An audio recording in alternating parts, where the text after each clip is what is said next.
Welcome to the Summit for Wellness podcast, where we help you climb to the peak of your health. And now, here is your host, Brian Carroll.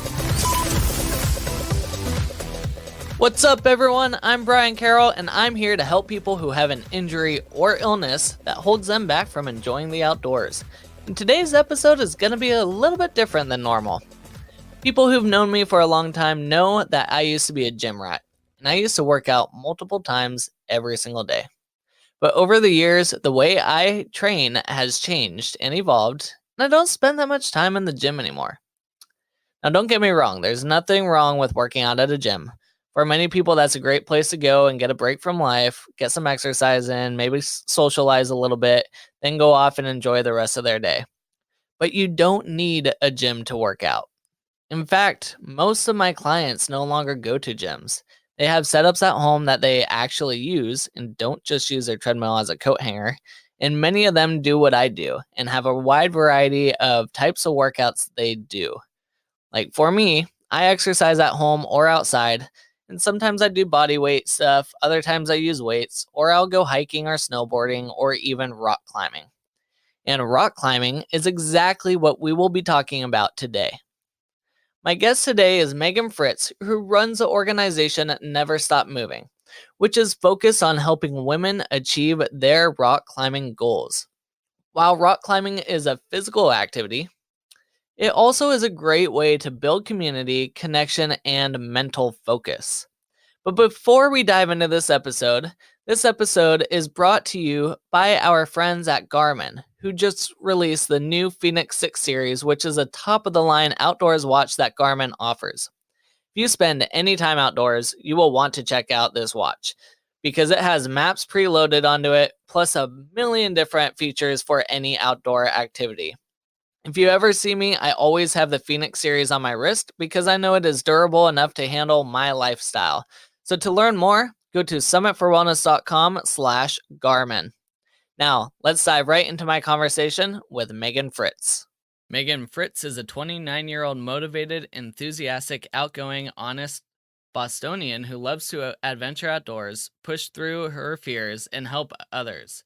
She is transitioning from a career in mechanical engineering to a career in fitness and guiding.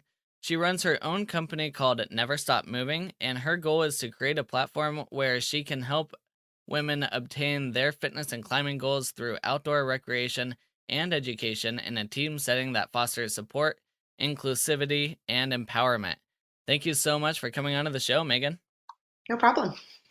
Well, Megan, I always want to discover more about my guest's background, so I would love to dive into what your background is, why you went into the mechanical engineering route, and then why are you now coming back to the fitness and climbing world?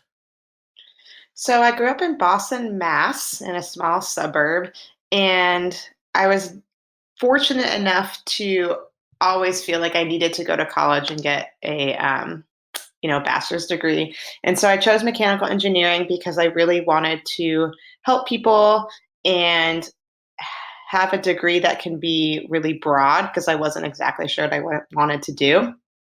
And so I got that degree and I worked in the field for 5 years.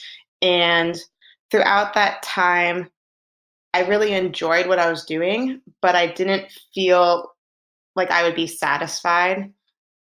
When I was, 65 years old, looking back at my career, I felt like there might have been something missing and something else that I wanted to do with my life. And my mom got sick recently, and it kind of just portrayed that there's only one life that you live, and to really take advantage of any opportunities. And throughout my time as a mechanical engineer, I decided to start Never Stop Moving, which is my women's climbing company. And I chose to take a leap of faith and a risk and stop doing mechanical engineering for a while and see how I could integrate myself into the fitness and guiding industry. And then what got you interested in climbing? Were you doing that over in Boston, or was it when you came over to Washington that you started climbing? So I started climbing in Boston during my freshman year in college. And that really created an outlet for me to get outside of school and any stress that was occurring. And it allowed me to create friends and get outside. And then actually moving to Seattle, one of the reasons why I moved was because I looked at it on a map and it was just surrounded by all of these mountains and national parks and, um, so much wilderness that's much larger than the White Mountains of New Hampshire, which is where I'm used to going. And so I really wanted to move somewhere that could allow me that could give me more opportunities. And so I transitioned to Seattle and then broadened my climbing career once I moved here into trad climbing and alpine climbing. And then can you talk a little bit about those different types of climbing so that people who aren't that familiar with climbing can kind of understand what it is you're talking about when you talk about trad and alpine? Sure. So bouldering indoors is just climbing shorter, more difficult problems without the use of a rope. So the only equipment you need is climbing shoes and a chalk bag. Another type of climbing is called sport climbing, where you use a rope and you climb taller walls. You need more equipment and you're relying on a partner to belay you and prevent you from falling and hitting the ground. And then there's the most purest form of climbing called trad climbing, where you're still climbing really tall walls, but instead of having pre-placed anchor components in the wall, you actually are putting in your own anchor components and then removing them. So you're not leaving a trace on the rock. And then where does alpine climbing fall into all that? So alpine climbing is generally focused on trad climbing with a really long approach. So you kind of do a long hike and then you do some trad climbing and then you do a long hike back out. So what type of people can get into rock climbing? Is it only for like really strong people or super athletic people, or can really anyone do it? Yeah, rock climbing is one of the few sports that it doesn't matter what your age is or your gender, your shape, size, strength, that anyone can just pick it up and have fun, which makes it a very unique sport. It's really easy to get into. Climbing is really based off of the technique that you use instead of your pure strength. And so, regardless of your physical fitness background, you're able to just walk into a gym and get on the wall and see how high you can get. I have to say, when you see people that all they do is lift in a gym, try to get onto a wall, it's actually pretty entertaining because they fatigue out really quick because they're trying to use all their upper body typically, and then they just wear themselves out. Yeah, that's one of the greatest things about climbing is that, especially being female too, is you'll go into the gym and see all these strong men like trying to climb with their upper body. And then you see these also strong women, but other women just using so much grace and technique and style and achieving the same goal. So that's pretty cool that, you don't have to be big and muscular to climb that. But you can, it doesn't matter. It's really just maximizing the strength to weight ratio and learning how to move your body to um, help yourself get to the top of the wall the most efficient as possible. Can you talk a little bit more about the technique for climbing? Like, how is it that you can climb a big wall without having to use too much strength? What are some of the key technique pieces that people should know? Yeah. Um, So the goal of climbing is generally to use as much of your skeletal system instead of your muscular system. And so there are different ways that you can do that. The main one is keeping your arms straight because anytime your arms are bent, you're using your biceps and different arm muscles to hold you onto the wall. But if you can keep your arms straight the majority of your time with your hips in, you're actually transitioning all that load onto your skeletal system. So you're not getting fatigued as much.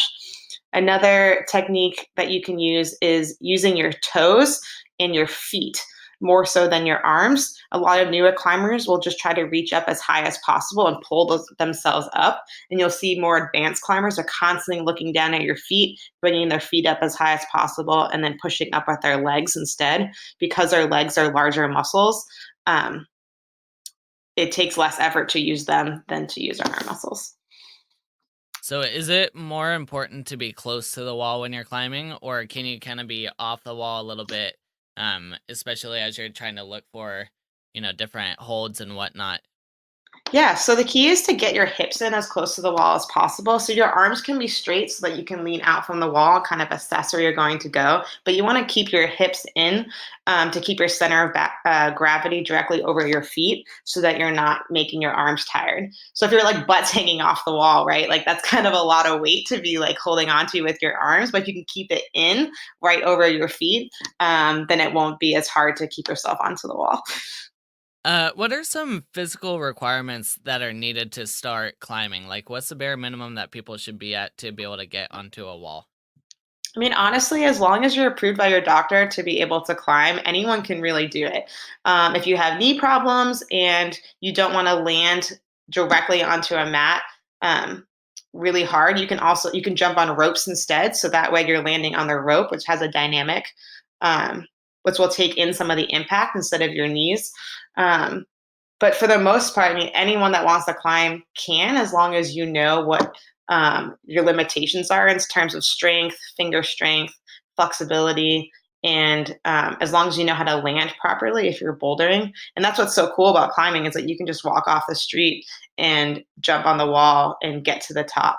And then as you continue your climbing career, you kind of learn how to do that more effectively, more efficiently, more gracefully, etc. And is it better to start in like a rock gym that's a little bit more regulated and you have like the different gradings of the routes, or is it better to go actually onto some real rock or some real boulders?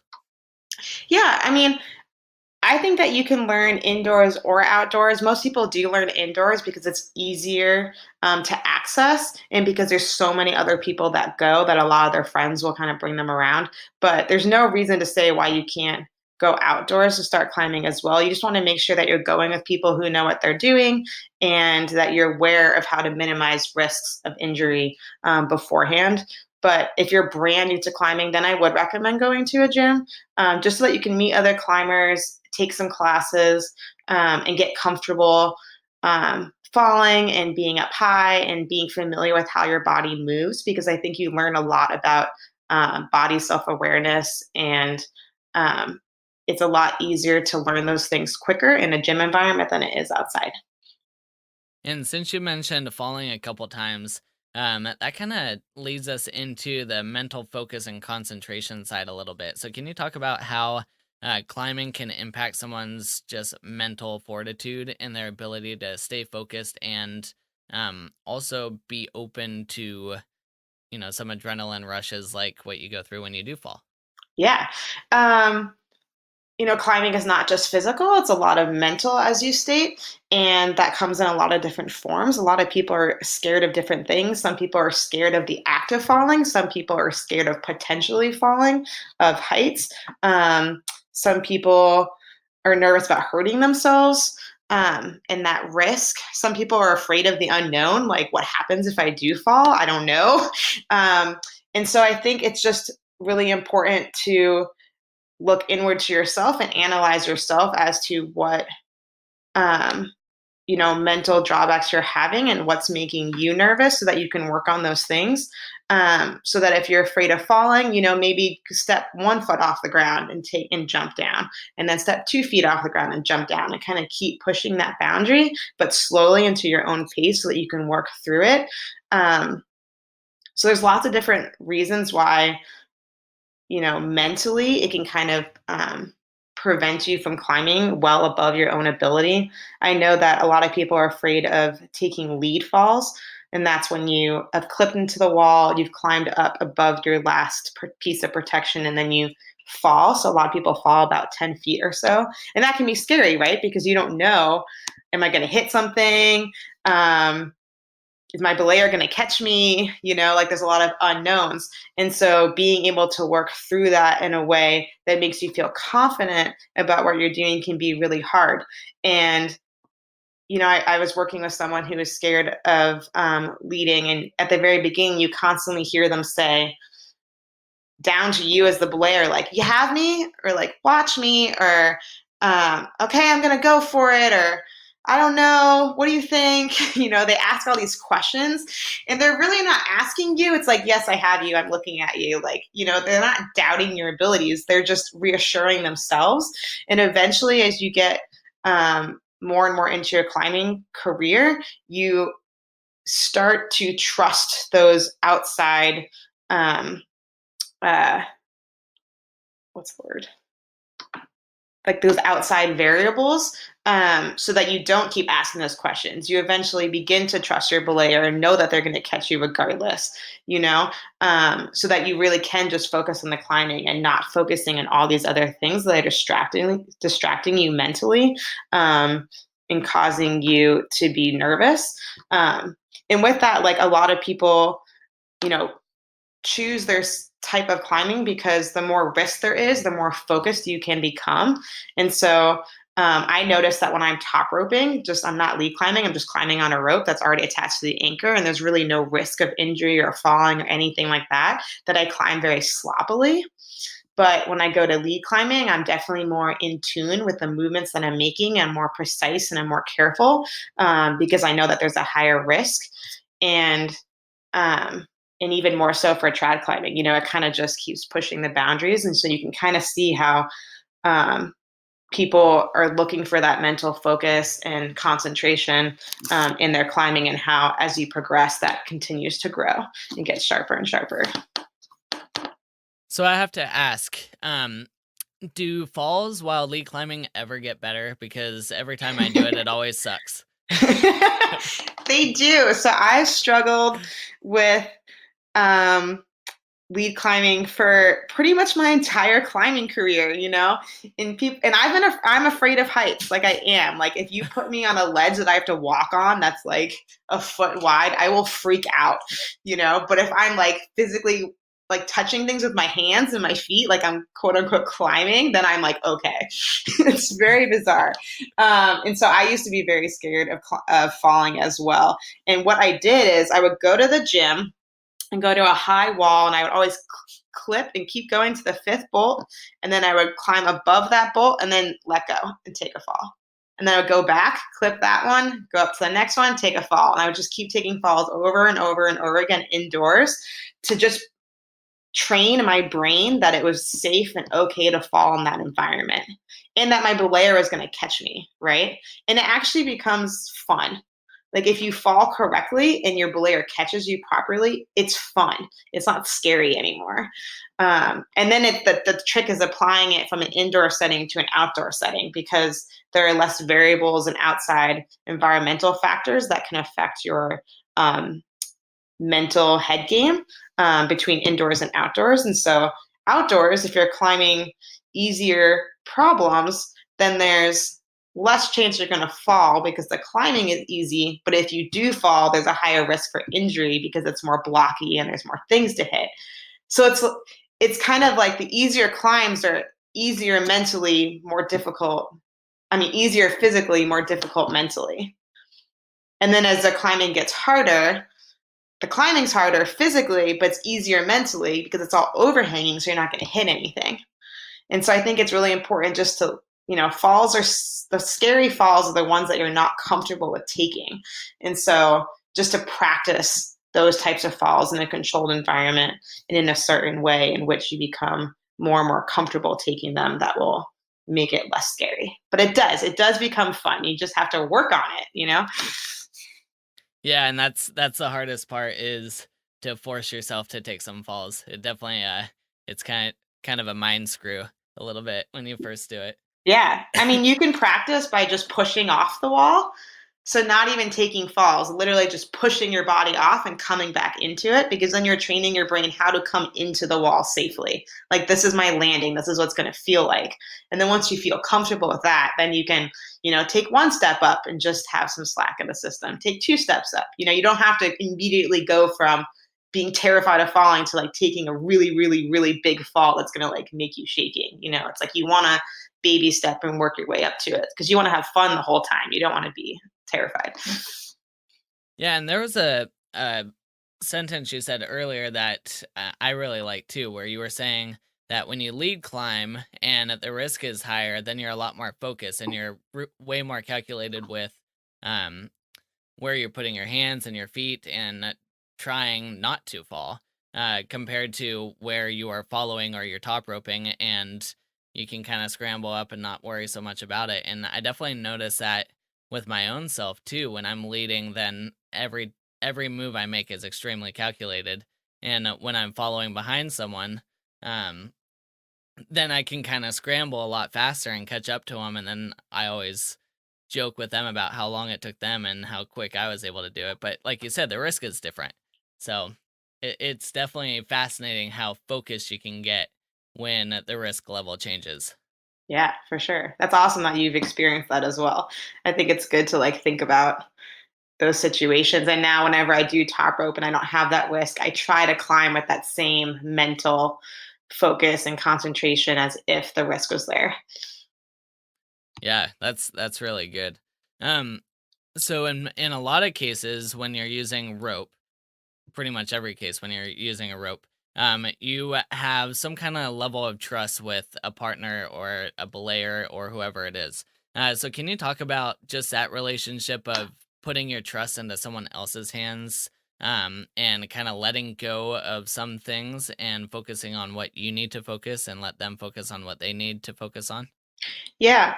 Um, I think that, you know, belaying is the act of catching your climber when they let go of the wall. And I think that that commitment to be a belayer is underrated in the community because if you don't trust your belayer and you don't feel that their intention is 100% on you and that they have you, it can really mess with your climbing in your head.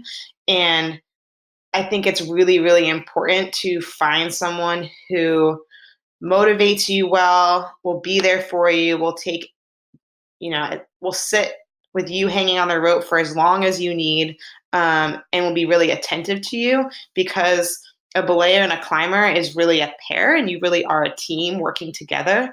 If a climber falls and gets a really, really hard take, um, it's going to hurt. The fall is not going to be fun. But if your belayer is watching and being prepared, then it's going to be an okay fall and it will be fun. And so your partner is really going to give you the outcome if climbing is fun or not on that special climb, Um, and so it's good to be really picky with your partners and who you're climbing with and who you're trusting.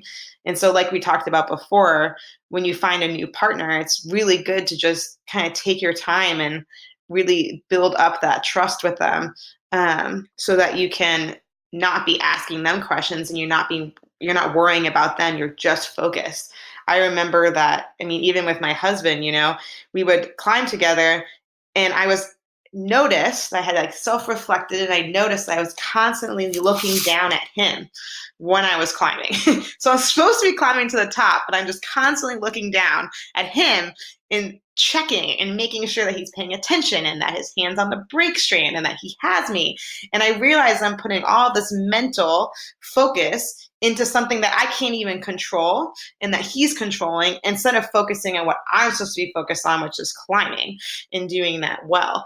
And so it took me some time to realize that I was doing that. And then I had to acknowledge that and work through my trust with him until I got to a point where I realized that, like, on this climb, that I wasn't thinking about him at all, that I wasn't thinking about my belayer in any shape or form, and that I was really just focusing on what I was doing. And I think that's the coolest shift, from having a new belayer to climbing with a new belayer and a new partner is, to realize that you just trust them 100% and that you're going to focus on the task at hand. And that, ties into the mental focus and concentration as well. And I know a lot of like businesses or teams, they'll take people out to climbing gyms or services like what you offer and whatnot as well, where they'll do team building events on rock walls, and you have to trust your teammates or the people that you work with, kind of with your life, to be up on the wall and to make sure that they catch you if you do fall and whatnot. So it definitely creates a very tight partnership when you have someone that you can trust to catch you when you do fall. Yeah, and I think that partnership has to be earned, and it just comes with time and practice. And I think it's good to open yourself to allow other partners, but and just be patient with one another and work through it and make sure, because you really are putting your life and your safety in their hands, and it's not something to mess around with, you know. You Right. want to be safe when you're doing this. So can you share a couple stories of people's experiences as they get into climbing? Yeah, I mean, because Never Stop Moving is focused on self-identifying females and allowing them to get into the climbing community, I have heard a couple stories from them as to how they, first came into the climbing community. And one was kind of interesting. She went into the climbing gym, a bouldering only gym, and was just super intimidated because the gym was so busy and there were so many people there and everyone looks awesome, flying around, jumping down, trying really hard. And I think it can be really intimidated. And she immediately decided, this is not for me, that I do not want to climb. And I think it's like any other type of gym. You just got to try different times of the day, different groups of people, different gyms, different areas, and kind of find one that fits you and your personality and has similar people to you, because climbing really is a community sport and there really is a community in that, and it's just finding one that works for you. You're not going to like every single gym that you go into, like a normal gym, and the same is going to be for climbing. And so another way to battle that is, if you're hesitant about going climbing, or you're worried to go in there because you're like, oh, I'm just going to fall, I'm going to look horrible, everyone's going to be better than me. It's just like, find a friend, find a group, a club that meets up at that gym, and people at the front desk can help you with that, because I think that provides a lot of support and camaraderie, and will make you like that entrance into the climbing world a lot better. And then if someone does wants to get started, what are some steps that they can take to enter the climbing world?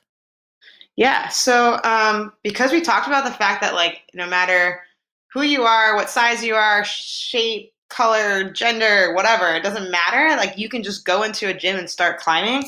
I know that can be a lot, like, intimidating for a lot of people. So there are definitely clubs and women's nights and other groups. I know that there's a ton of Facebook groups, such as the Washington Women Crag Climbers, Sisters in Action Sports, Seattle Queer Climbers, Seattle Rock Climbers, Climbers of Color, Alpenglow Collective, and of course, Never Stop Moving. We have our own Training for Climbing Club, which is focused to bring women into the gym in a safe environment where they can not just climb with one another, but to become friends and support one another and push each other to become better climbers, and to learn how to use the wall in the gym to become a better climber in a safe space. And so there's all these different groups that you can join up. I know Meetup is a very popular one where you can meet different people to climb outside with. There are classes at the climbing gyms that you can take, like intro to bouldering classes or technique classes. And then if you're looking to go outside, there's a lot of intro to rock climbing courses with different guiding companies. Some of those groups I mentioned also have outdoor climbing trips. I know Never Stop Moving, we have climbing trips once a month at least to different climbing areas around Washington, for you to get outside, even if you are brand new to the sport. We can also go to Exit 38 every other week on Tuesdays. So there's lots of opportunities within Never Stop Moving and in other organizations to get outside and to meet people. And I think it's just networking, asking the people at your gym. I mean, it really is a great community filled with a lot of nice people. It's just taking the steps to find those people.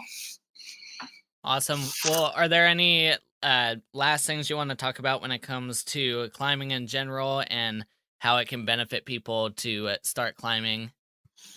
Yeah, I mean, when I first started climbing, I said that I did it in my freshman year of college, and I think it's really helped my college career. I know that life can be really stressful, and there's always, curveballs being thrown at you, and climbing can provide a way to be an outlet for that, because when you're on the wall, think about how many times you're thinking about something else. Like when you're physically on the wall, you are always just concentrated on the next move or what you're doing in that moment. And there's really no room to think about anything else. And so it can be a safe space to go to get away from anything else that's happening in a productive way. And so, climbing has been that for me. And it always has been. I started when I was 18 and I'm 29 and I haven't stopped. And I don't think I ever will.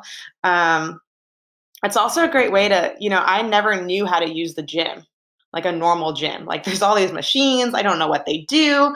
And then even worse is all these exercise equipment that's on its own with no sign telling me what to do. So I'm like, I don't know what to do with these. And so climbing was a way for me to get into the fitness world and to really feel confident about myself because it was fun and it was a way to be in shape, but also have fun and use your mind.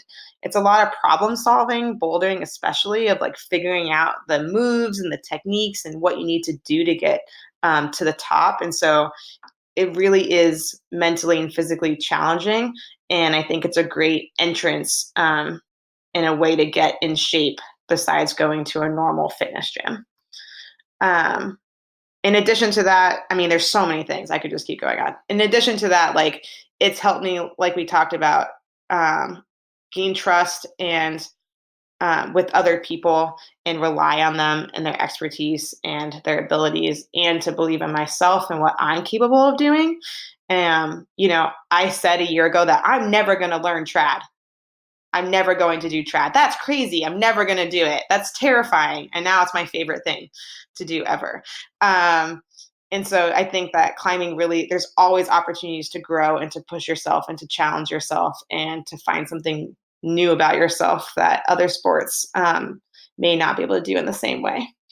So yeah. And then tell us a little bit more about Never Stop Moving. What all do you do there? I know you're working on getting your nonprofit classification as well. So can you talk to us about what's going on there? Sure. Never Stop Moving started as a group of women that would meet at the climbing gym twice a week, and we would just follow a training program. I really wanted to connect with other women to get better at climbing and to improve my climbing, but to do that with my peers.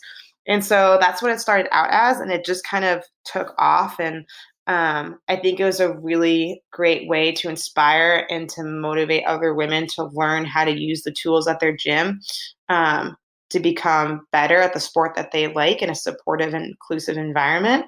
And since we started in January 2016, so since then we go on outdoor climbing trips with 10 to 12 ladies once a month, which is awesome. So they can practice all their skills that they're using at the gym and all of the training that they're doing. They get to actually use outside.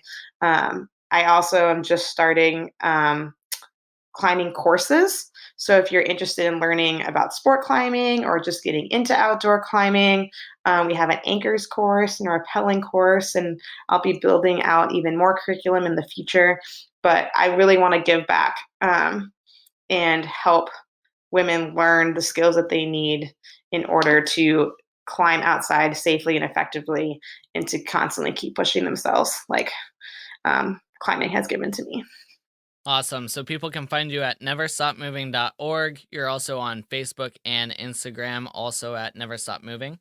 Thank you, Megan, so much for coming on and teaching us about climbing and what it's done for you and what it's done for women that you've worked with and how it can benefit someone's physical and mental capabilities. So thank you so much. You're welcome. If you are a female who is looking to get into rock climbing, then definitely check out Never Stop Moving to see if they can help get you started. We have partnered with them, so if you join their membership, you'll see some of the benefits we offer to their members. Do you feel like your body is off? Or you feel like you could have more energy and perform at a higher level? If so, we can help you. Our health programs are designed to help you make lasting changes to your health by looking for the root causes to your issues. We help you to create actionable, habit-changing steps that will make your changes stick for the rest of your life. So if you are ready to make a change, then go to summitforwellness.com/ready. Next week, I have one of my favorite mentors back on the show to talk about sports performance and recovery. So let's hear a little bit from Lenny. I am here with Lenny Parasino. Hey, Lenny, what is one unique thing about you that most people don't know? I would say I am by definition, introvert. Even though I speak publicly and I have no problem communicating with people, I spend more time alone than I do with people. So I would say a lot of people wouldn't guess that I'm an introvert. It's definitely a common thing that people keep talking about that. So for some reason, a lot of speakers are introverts, and I don't know why. I don't know. I just tend to, I've always been that way though. My mother said, when you're a little kid, you're always in the corner by yourself and you can self-amuse yourself. You needed nobody to amuse you. So I've always been this way. Well, what will we be learning about in our interview together? I think the big take home is what soft tissue hygiene means, how we can take care of our soft tissue complex, how we can take care of our movement system, what can we do on a day-to-day basis. The truth is, the only way tissues change, the only way is with habit. So what habits can we apply on a day-to-day basis to have a healthy organism? So we touch upon that in our interview. And what are your favorite foods or nutrients that you think everyone should get more of in their diet? Oh, this is simple. Real food. I mean, everybody is different. To say one food is better than another is ridiculous. But all you have to do is ask yourself, are you eating real food? You know where the food came from. And is it real or was it built in a laboratory? Simple. And what are your top 3 health tips for anyone who wants to improve their overall wellness? Well, I'll have to take from Dr. Stuart McGill, the McGill Code. There's 3 things. Take care of your joint complexes. Really think about that. If all of a sudden your hip goes, your knee goes, your ankle goes, it changes your life considerably. People know that about their big toe. How many people have come to me in the clinic? I should have never done my bunion surgery. The big toe is off. So take care of your joint complexes, which we talk about in the program. Take care of your plumbing. So eat right. Do your cardiorespiratory training. Get things pumping through the body. And the third thing, take care of your electrical. Take care of your brain. Challenge your brain with movement. Read. Don't just do brain numbing things. Do things that are challenging. It's all 3 though. Oftentimes I see people doing their cardiorespiratory training, but that's all they do. They don't take care of their electrical. They don't take care of their joint complexes. In fact, they do so much cardiorespiratory training, they wear out their joint complexes. So are you multidimensionally working your joint complexes? Are you taking care of your plumbing? Because you don't want to just weight train, go in the gym and move your joints or just play a sport. You also want to take care of your plumbing. And then are you taking care of your nervous system or your electrical? Those are the 3 categories. And I like to split that up throughout the week. Sometimes I'll do a little bit more cardiorespiratory, sometimes a little bit more challenge for my brain, not just reading and challenging myself mentally, like playing chess, but also physically, like do my excursions for my joint with my eyes closed. Walking on a treadmill, doing my cardiorespiratory training or my plumbing while I'm turning my head right and left. Things like that. There's a lot of ways that we can do that. But I try to constantly challenge myself along those 3 categories. Those got to be the most unique categories that we've had to answer that question. So I love that you shared that with us. As always, Lenny packs his interview full of valuable information, and episode 12 with him from 2017 is still the most downloaded episode we've ever had. I can't wait